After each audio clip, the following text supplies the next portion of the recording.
As I've often said, that Twitter is a great place to learn about people, learn about interactions in society, learn about how people communicate. And although Twitter is different in many ways from real life, and communication on Twitter is quite different from how it would be face to face, but it's a great place to learn. It is a unique place to learn because you could be learning something from a book, you could be learning something from any of the digital publications, newspapers, magazines.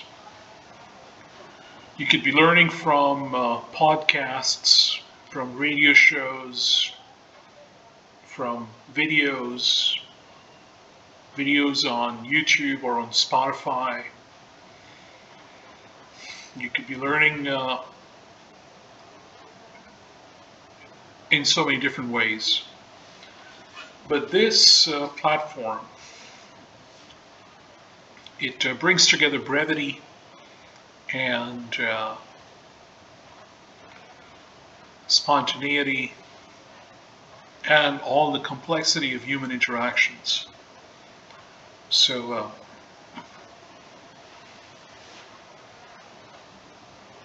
I do like this platform.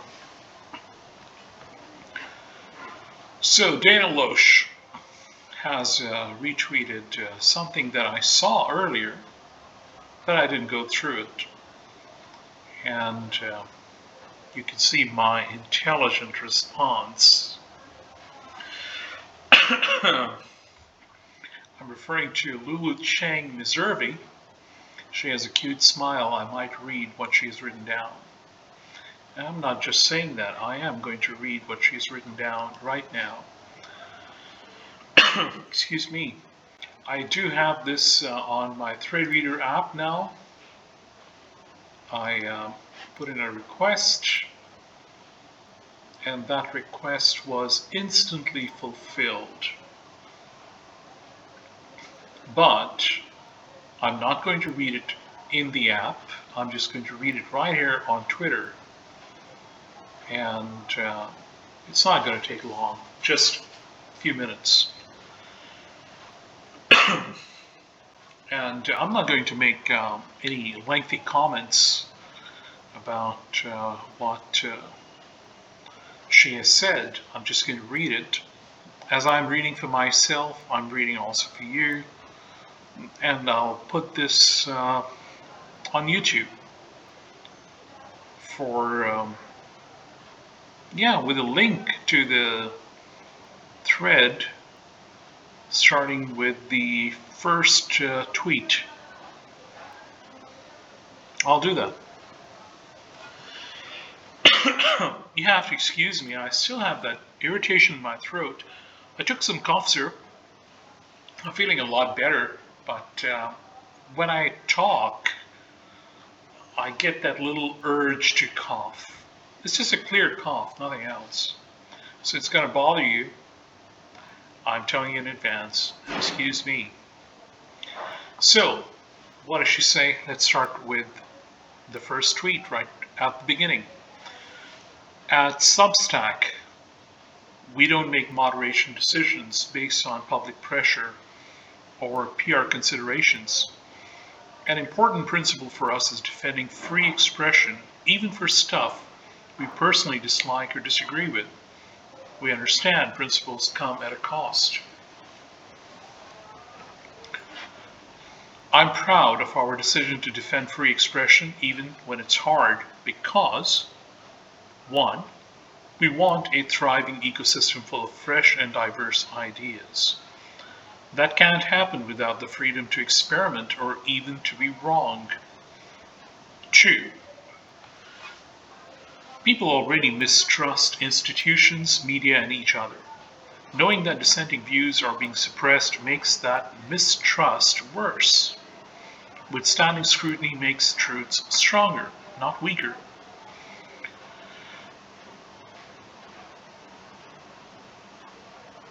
3. We made a promise to writers that this is a place they can pursue what they find meaningful without coddling or controlling. We promised we wouldn't come between them and their audiences, and we intend to keep our side of the agreement for every writer that keeps theirs.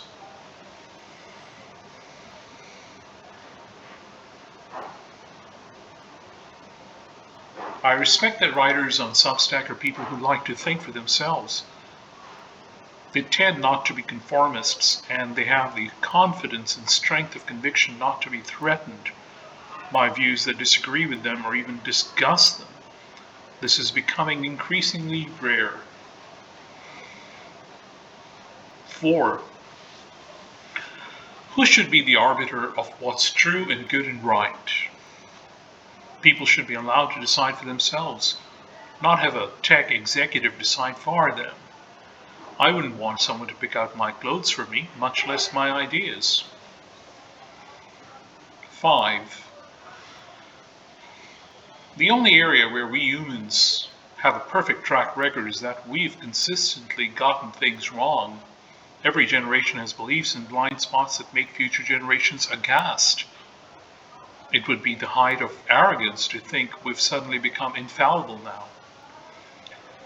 If everyone who has ever been wrong about this pandemic were silenced, there would be no one left talking about it at all. 6.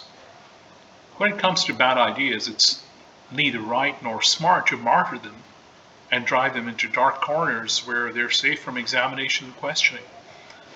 That doesn't work. What works is examination and mockery, like using the ridiculous charm against a Bogart. I read things, she might be saying I read things on Substack all the time that I personally disagree with. Open debate is not always comfortable, but neither, for that matter, is the sea.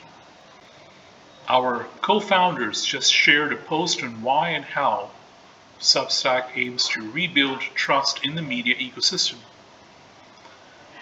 TLDR, we make decisions based on principles, not PR. We will defend a free expression, and we will stick to our hands-off approach to content moderation.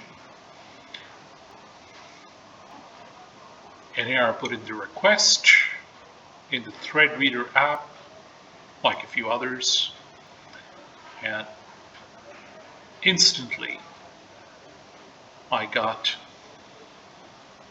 my wish fulfilled. Going on 8 minutes and 20 seconds. I said I won't comment on what she has written. I'll just read it, and that I have.